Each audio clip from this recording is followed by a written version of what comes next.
Puzzle games are in no shortage on the iOS App Store. It's harder and harder in that genre to get noticed, but developer Infinite Degree is looking to break through with their latest for the iPhone and iPad. Hello, my name's Tony from the Classically.com Retro and Modern Gaming Podcast, and today I'm reviewing the game Pollen Count HD for the iPad. This comes to us by developer Infinite Degree and is published by Chalingo. Let's get to the gameplay. Well, first of all, some specs. This game offers 24 environments, a co-op mode on the iPad, multiple characters and enemies, a single player mode, zombie survival mode, and unlockable modes as well.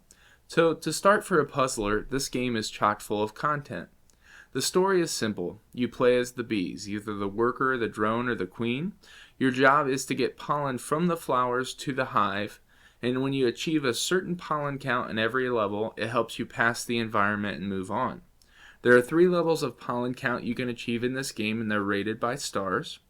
You will encounter handfuls of enemies trying to steal your pollen and stop you, including spiders and the aforementioned zombies. Now, to play the game, you have bees coming in from different directions on the screen. Once they come into the screen, you draw a line from that bee to the flower, and then that bee makes his or her way to the flower, fills up a pollen meter, and you draw a path to the hive so the pollen can be delivered. It sounds simple, but it's really challenging. It's because you have so many different factors. You have multiple bees coming in at once. You have a limited amount of flowers to send them to. You also cannot allow them to run into each other. If they do, the level is over and you have to start over. So it definitely is really challenging. By level 3, I was also already experiencing a level of frustration because it was so hard. The good news is that the bees do move slow, and you can draw a path that leads them in any direction you want. You can even change that path mid-flight. There is a speed button you can make the game run a little bit faster in the top right-hand corner.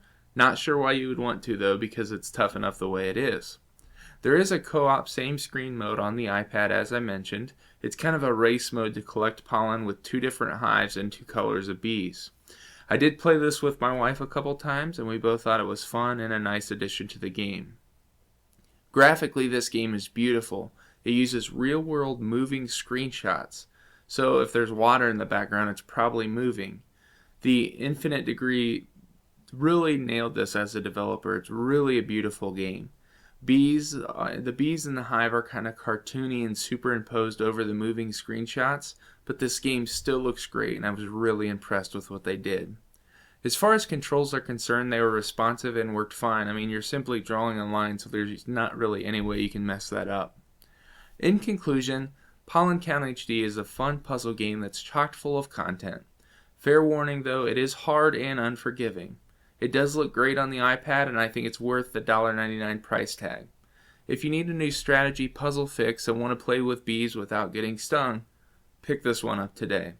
Thanks for watching. Once again, this has been Tony with the Classically.com podcast.